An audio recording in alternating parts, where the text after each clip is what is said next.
It's a red light. You put your foot on the brake pedal, but nothing happens.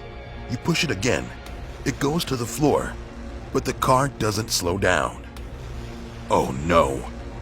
You try again and again, but nothing happens. Your brakes have failed, and nothing can stop this 2-ton machine that's on a warpath. If you don't know what to do next or don't do it correctly, you could die or kill other people.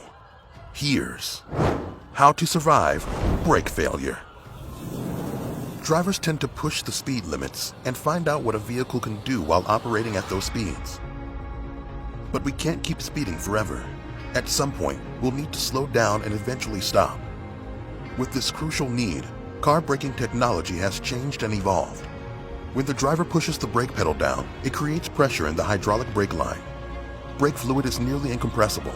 The pressure is increased by the pedal, booster, and master cylinder.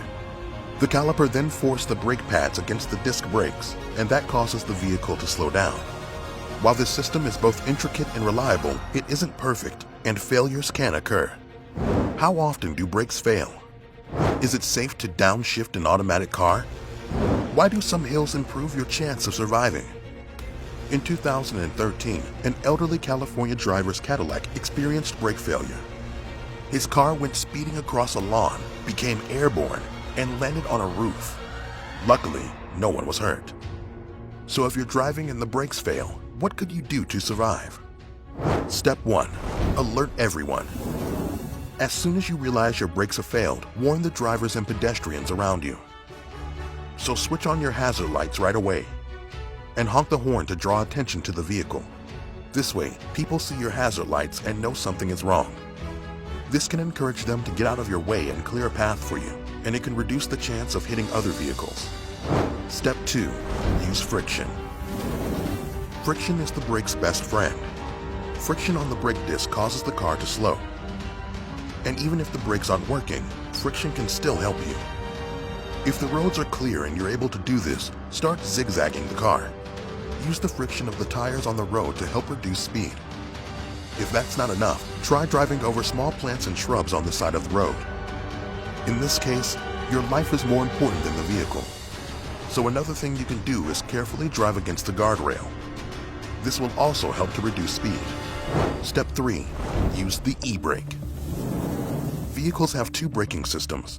The primary system is the foot brake, and the secondary system is called the handbrake, emergency brake, or e-brake for short.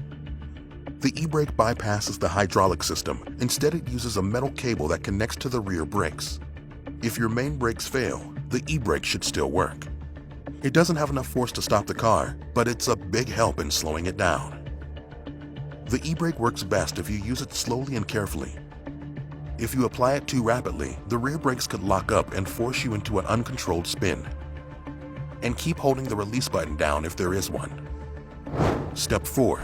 Downshift. If the car has a manual transmission, slowly begin going down the gears. This is known as engine braking. You may have heard 18-wheelers doing this. The idea is to go to a lower gear at higher RPMs or revolutions per minute. This creates more torque through the transmission and a vacuum inside the manifold that the pistons have to fight against.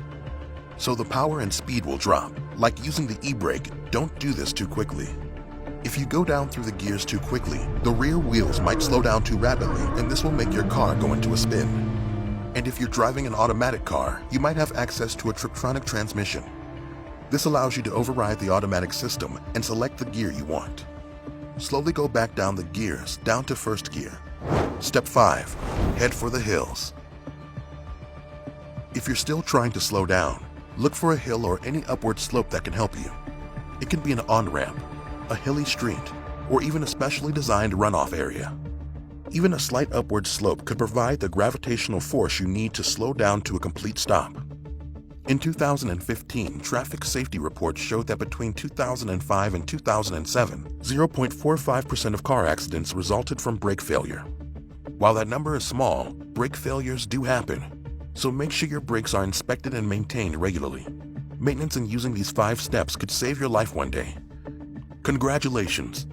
You safely stopped a car with no brakes. But what if you discover the car is hanging off a cliff? We'll take out your cell phone and watch how to survive a car hanging off a cliff right here on How to Survive.